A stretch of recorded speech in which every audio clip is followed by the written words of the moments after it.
유튜브 친구들 안녕. 축구 좋아하는 동네 형입니다. 자, 우리 리버풀 얘기를 하면은 조금 한숨이 나오는데, 지금 이적 시장이 어떠한고, 이게 좀 원래 이적설은 워낙 그 리버풀 좋아하시는 분들도 그렇고 다들 조금 관심 있으신 분들은 다들 좀 들었을 거예요, 그죠? 다들 좀 들었을 건데, 정확히 얘기를 하자면 일단은 뭐 구단 내에서 이야기가 나왔어요. 뭐가 나왔냐, 이제 클롭이 공식적으로 3명의 선수를 영입해달라고 요청을 했다고 합니다. 요 선수들이 누구냐? 그리고 이제 좀 궁금하실 텐데, 일단 첫 번째, 레스터 시티에서 정말 지난 시즌에 엄청난 활약을 보여준 유리 틸레망스. 요 친구 양발을 잘 쓰고요, 패스 뿌리는데 일가견 있는 선수죠. 그 다음에 두 번째 선수, 이미 던딜이라고도 기사가 한번 떴어요. 근데 던딜인지는 아직 잘 모르겠고, 진짜 막말로 그 맨유처럼 산초 딱 왔다, 코나테 왔다, 이런 게 나와야 하는데, 이 친구는 아직 그러진 않고 기사로만 계속 꾸준히 나오고 있는 헤나투 산시스. 뭐 이 선수에 대해서 잠깐 설명을 하고 넘어가자면, 프리미어리그 많이 보신 분들은 알 거예요. 틸레망스는 어떤 선수인지 대부분 알 거고, 산시스 같은 경우에는 약간 전형적인 박스 투 박스 스타일의 미드필더입니다. 좀 공격 진영이건 수비 진영이건 굉장히 많이 뛰어다니는 스타일인데, 이 선수의 장점이 그럼 뭐냐?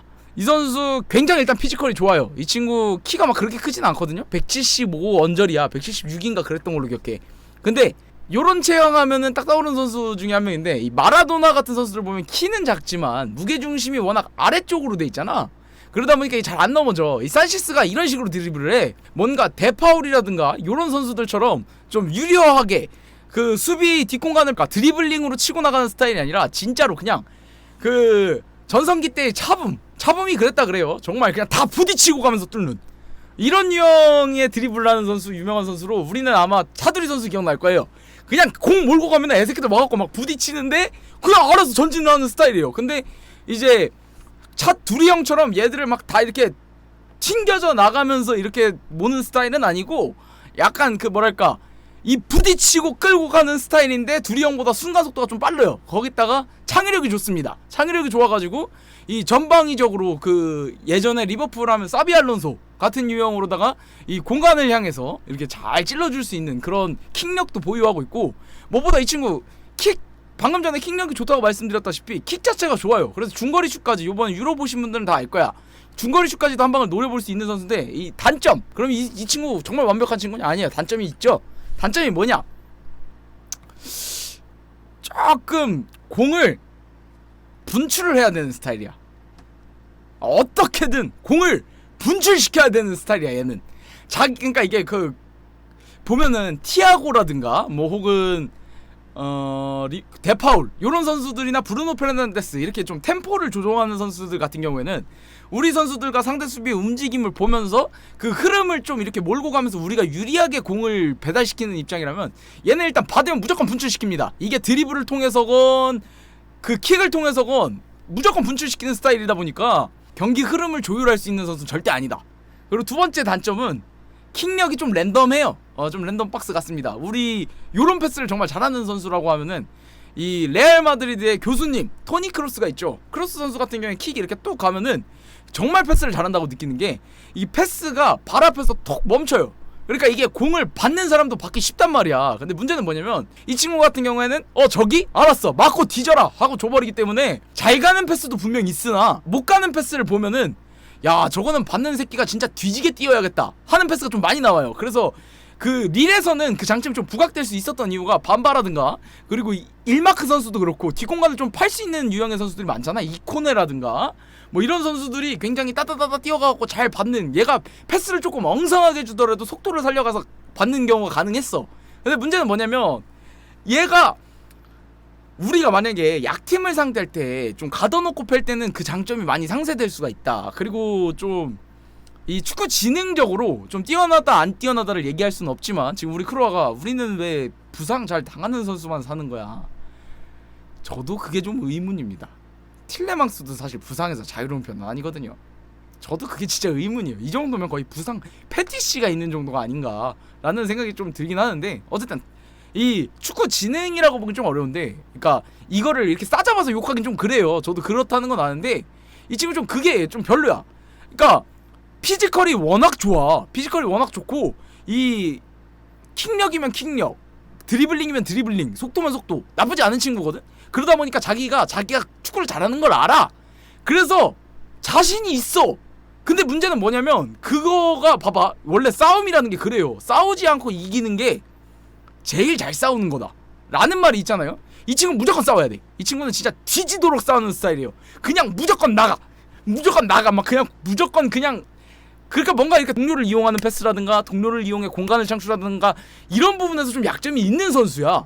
그래서 백업 자원 치고는 좀 괜찮은 선수긴 한데 뭐 어쨌든 그래서 그런 단점이 좀 있습니다. 산시스. 그리고 이제 마지막 선수 누구냐, 코망을 사고 싶다 그러더라고. 코망도 역시 유리몸이죠. 요 정도면은 진짜 아까 우리 크로아나 티아고가 얘기했듯 정말 뭐라 그래야 되나, 이 거의 부상 당한 선수, 거의 유리몸 패티시가 있다고 봐야 돼요. 공식적으로는 3명이라 그러더라고. 4명이요? 1명 더 있대요? 녹두키며 아시아계라는데 아이치 코치로? 그럴 수 있지. 응, 그럴 수 있어. 패스 안 하면 밀러한테 축구 선수로의 마음가짐 강의를 5시간 들어야. 아니야, 패스는 잘해. 패스는 주는 스타일인데 문제가 뭐냐면 드리블을 막 많이 치는 스타일은 아니야. 분출도 잘해. 근데 문제는 뭐냐면 동료 이용하는 게 좀 약해. 그러니까 분출은 잘하는데 정작 중요한 거는 지가 뿌리는 건 잘하는데 받고 얘의 움직임을 이용해서 줬다가 다시 받으면은 좀 내가 유리한 공간을 점할 수 있겠구나 이런 생각이 좀 없어.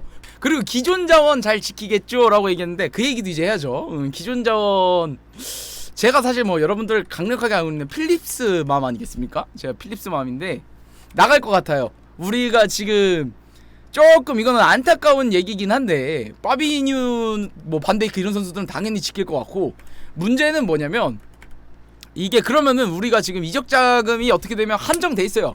봐봐요. 그 옆 동네 맨유 같은 경우에는 지금 산초 샀죠? 바란 산다 그러죠? 여기서 끝이 아니라고 막 점점 기대하라고 막 이러면서 기대감이 점점 부풀어 오르고 좀 짜증나기도 하는데, 이제 우리 같은 경우에는 돈이 풀 것 같긴 해. 뭔가 풀 것 같기는 해. 풀 것 같기는 한데 뭔가 아직은 좀 애매해. 왜냐면 건드리는 선수들이 보면은 봐봐. 옛날에는 노이하우스 같은 경우에는 바이아웃 조항이 삽입돼 있을 때 노이하우스를 영입하고 싶었다. 그래서 노이하우스 건적건적거리다가 바이아웃 다시 없애고 계약 딱 끝내버리니까 바로 사라졌죠. 데파울 라이올라 와갖고 돈 조금 올리니까 바로 사라졌죠. 아틀레티코 마드리드랑 경쟁 붙으니까 바로 사라졌죠. 뭐 거기다가 또 누구 있습니까? 그 비수마는 뭐 지가 아스날 가고 싶다니까 꺼내지 않겠고, 뭐 맥긴이라든지 뭐 혹은 그 나폴리의 지엘린스키, 요스키랑 뭐 이런 거 보면은 돈이 없는 게 맞는 것 같긴 해. 돈이 없는 것 같아. 확실한 건 막 많이, 우리도 산초 바라는 못 사. 음바페 못 사. 이러다 보니까 이제 일단은 문제가 뭐냐면 우리 선수를 팔아야 됩니다. 팔아야 되는데, 자, 팔려면은 내가 지난번에도 그 방송할 때 그 마팁, 케이타, 미나미노, 오리기, 샤키리 요런 애들을 팔아야 되지 않습니까? 사실 요런 애들 좀 팔아야 되는데, 일단은 봤을 때 샤키리는 뭐 리버풀 팬들도 다 알고 있었어요. 얘는 팔릴 애긴 해요. 왜냐면은 샤키리 같은 경우 요번 유로에서 활약도 좀 좋고 괜찮았어요. 그리고 얘가 뭐 워낙 좀 그 경기를 많이 못 뛰고 좀 기복이 있어서 그렇지 사실 나올 때마다 번뜩이긴 하거든. 얘 공 차는 거 보면 번뜩이긴 해. 그래서 팔릴 애라는 걸 알아서 샤키리는 나갈 것 같고, 그 다음에 여기서 필립스 워낙 잘했잖아. 필 장군. 내가 필립스 맘이기도 한데 이 친구도 주전으로 뛰고 싶대. 그래서 리버풀에서 필립스의 요청을 맞다, 너도 확실히 성장을 해야 되고 우리한테 헌신해준 거 고마웠다 이래갖고 보낼 마음이 있더라고. 있는 것 같아. 그리고 미나미노도 사실 활약이 미미했는데 소튼에서는 나쁘지 않은 것 같아요. 소프트에서는 나쁘지 않게 생각하는 것 같은데, 미나미노나 구루이치 같은 경우에는 둘 다 그냥 사실 강력한 관심까지는 아니야. 그냥 좀 관심이 있다, 약간 침 좀 발라보겠다 요 정도. 아니 이것도 근데 구루이치랑 미나미노는 좀 애매한 게 그냥 관심이 있다 요 정도야. 그러니까 이제 필립스하고 네코 윌리엄스 나가거든요. 네코 윌리엄스도 주전으로 뛰고 싶다. 그래서 그 자리는 영입을 안 하고 유소년으로 메꿀 것 같아요. 유소년으로 메꿀 계획이고, 요렇게 나가면은 이제 팔리긴 할 것 같은데, 그 윌슨도 팔 수는 있지 않을까 싶어요. 얼마에 팔릴지 모르겠지만. 그리고 이제 구루이치랑 미나미노가 이제 제일 가능성이 있는 애들 중에 하나긴 한데, 구루이치 같은 경우에 우리 팀에 워낙 그 포르투 팬분 계시지 않습니까? 근데 제가 그래서 우리 방 자주 오는 사람들은 형님 그 형님이랑 맨날 그렇게 얘기를 해요. 아 오타비오 주시죠 막 이렇게 얘기를 하지만 미나미노 일본 선수 맞습니다. 이 그루이치 같은 경우에는 포르투에서 살려면 조건이 좀 붙더라고. 일단은 그 저기 잘하는 애 있잖아. 그 포르투의 핵심 선수 누구냐 걔. 올리베이라를 팔아야 돼. 올리베이라를 팔아야 그루이치를 살 것 같아. 그래서 사실상 얘도 정확하게 팔리겠다라는 확신은 아직 없는 상태야. 거기다 미나미노 같은 경우에도 뭐 소텐에서 싸면 생각 좀 해볼게. 요런 느낌이거든? 요런 느낌이다 보니까 얘네는 아직은 잘 모르겠어. 사실 아직은 잘 모르겠고, 어쨌든 확실한 거는 지금 리버풀 구단 입장에서도 1순위 보강은 전 사실 공격진이라고 생각해요. 전 사실 공격진이라고 생각하는데, 지난 시즌에 블랙번에서 잘했던 엘리엇도 왔고 그 다음에 뭐 마누라 라인 여전히 건재하기도 하고 조타도 있으니까 바이날둠 대체자가 맞는 것 같아요. 바이날둠 대체자들은 비교적 구체적으로 이적에 대한 링크가 진행이 되고 있는 상태이긴 하거든요, 사실. 그래서 대체자가 될 것 같다. 여기까지가 이제 지금까지 리버풀의 이적 시장 상태다라고 오늘은 간단하게 말씀드릴 수 있을 것 같다. 예, 궁금해하시는 분들이 좀 있을 것 같아서 이렇게 잠깐 얘기를 한번 해봤습니다. 아마 팔아야들 팔아야지. 일단 얘 나가야 되는데. 그러니까 여러분들이 제가 지난번에도 얘기했듯 팬카페 가가지고 케이타 싸대요 하면서 팬카페 글 좀 올려봐요 제발. 응? 우리가 60M 사는데 50M 줄게. 이 정도면 거저지. 별로 쓰지도 않았다? 진짜야. 50M 줄게. 여기까지 얘기하도록 하겠습니다. 오늘 영상은 여기까지.